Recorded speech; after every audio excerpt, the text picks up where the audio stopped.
rasa. Ku menangis membayangkan betapa kejamnya dirimu atas diriku.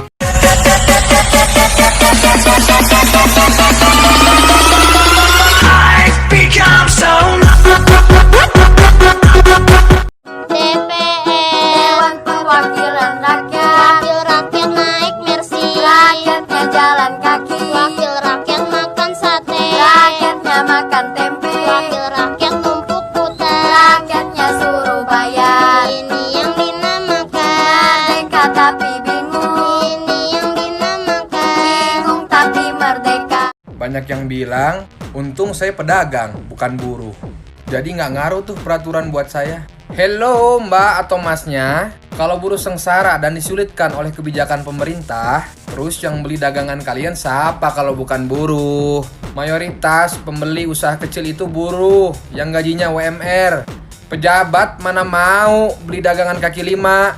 Jadi intinya semua kena dampaknya. Kalau lu nggak bisa ngasih dukungan, seenggaknya jangan komentar yang menyakitkan dong. Hai Indonesiaku, tanah subur rakyat nganggur.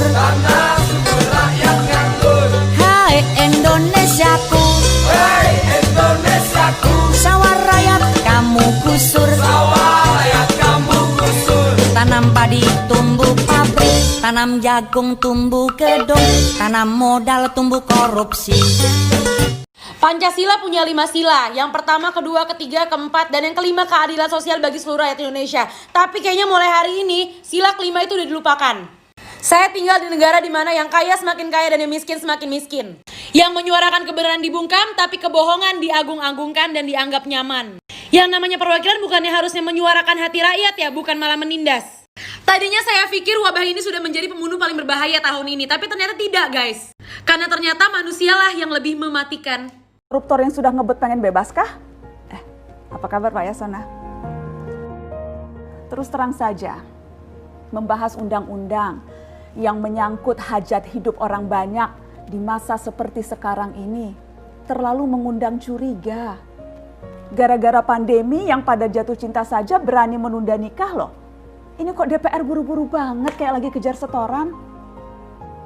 Tidak ada undang-undang yang tidak penting, semua penting. Justru karena undang-undang itu penting, aneh jika pembahasannya diseriusi di waktu seperti sekarang, saat dimana perhatian dan konsentrasi kita sedang terkuras bertahan hidup di tengah wabah. Produk hukumnya pun berpotensi cacat bila tidak memenuhi ketentuan, dan rasanya belum ada aturan pembahasan RUU secara virtual. Jika ngotot menuntaskan Omnibus Law, atau RUU KUHP, atau RUU Pemasyarakatan, jangan salahkan jika ada yang menilai DPR tidak menjadikan perang melawan corona sebagai prioritas. Saya percaya setiap tindakan dan keputusan di masa krisis mencerminkan skala prioritas. Atau memang inikah prioritas wakil-wakil rakyat kami saat ini? Bikin ribut juga jelas tak seharusnya jadi prioritas. Satgas COVID-19 DPR kemarin dikabarkan mengimpor jamu ilegal dari Tiongkok secara besar-besaran untuk pasien positif virus corona. Satgas kemudian membantah itu, katanya ini diproduksi di Jakarta dan merupakan sumbangan Wakil Ketua DPR RI Sufmi Dasko yang akan dibagikan gratis ke berbagai rumah sakit. Kemudian dikabarkan juga jamunya mengandung bahan berbahaya dan belum terbukti klinis. Satgas lagi-lagi membantah, katanya sedang proses mendapatkan izin edar di Badan Pengawasan Obat dan Makanan. Sedang itu berarti belum kan ya?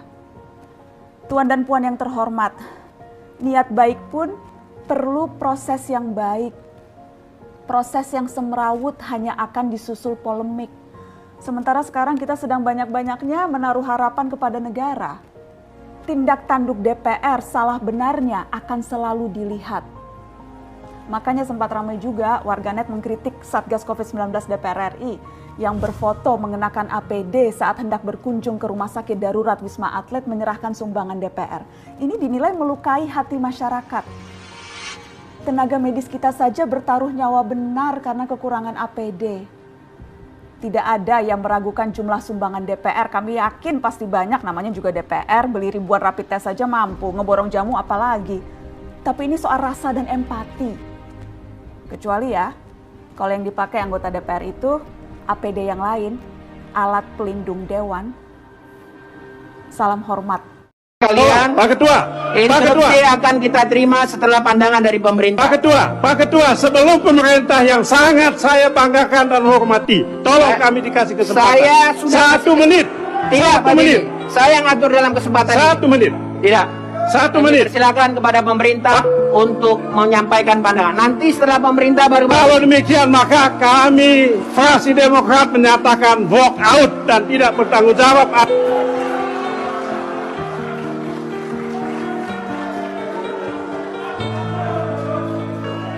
Baik, kami persilakan. Silakan pandangan akhir pemerintah.